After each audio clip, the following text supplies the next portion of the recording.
स्वतःला शांततेचं आणि संयमाचं प्रतीक समजणारे शिक्षण मंत्री फसवेगीर आणि खोटारडे आहेत, याचा प्रत्यय गेल्या 1-1.5 वर्षापासून होतोय। राज्यामध्ये 50,000 पदाची शिक्षक भरती सुरू आहे, चालू झाली, शिक्षक भरती संपली असे म्हणणारे शिक्षण मंत्री प्रत्यक्ष 21,000 पदाची जाहिरात दिली। त्याच्यामध्ये 11,085 याची त्या ठिकाणी निवड यादी जाहीर झाली, मात्र प्रत्यक्ष 4,000 शिक्षक शाळेवर रुजू आहेत। त्याच्यापैकी रयतच्या आणि बीएमसीच्या शिक्षकांना अद्यापही त्या ठिकाणी नियुक्त्या मिळालेल्या नाहीयेत।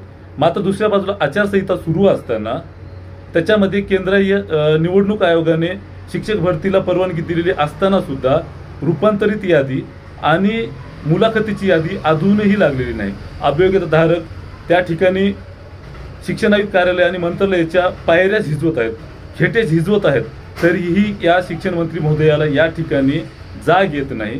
जो रूपांतरित यादीचा प्रस्ताव या ठिकाणी मंत्रालयामध्ये प्रलंबित असून शिक्षण मंत्र्यांच्या हातामध्ये आहे ते, मात्र त्यावर सही न करता रूपांतरित यादी, मुलाखतीची यादी तशीच प्रलंबित भिजतं घोंगडं त्या ठिकाणी पडलेलं आहे।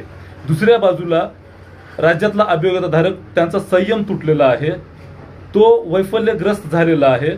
या ठिकाणी शिक्षक भरती करा म्हणून एक तरी मागणी करतोय आणि दुसऱ्या बाजूला इच्छा मरणाची तरी परवानगी द्या किंवा शिक्षक भरती तरी करा। या ठिकाणी यांच्या भावना ज्या आहेत त्या खूप तीव्र आहेत।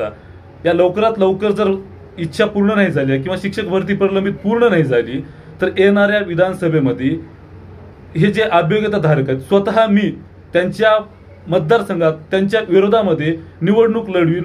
कारण का फक्त शिक्षक भरती हा केंद्रबिंदू म्हणून, एक निषेध म्हणून शिक्षण मंत्र्यांच्या मतदारसंघामध्ये त्यांच्या विरोधात विधानसभा लढवण्याचं या ठिकाणी जाहीर करतो। मात्र हा विरोध नसून ही मानसिकता का बनली आहे, ही फक्त दिशाभूल वेळोवेळी शिक्षण मंत्र्यांनी केली म्हणून ही अभियोग्यताधारकाची मानसिकता बनलेली आहे। फक्त शिक्षक भरती केंद्रबिंदू करून 50,000 पदाची भरती पूर्ण करावी हा हेतू आहे।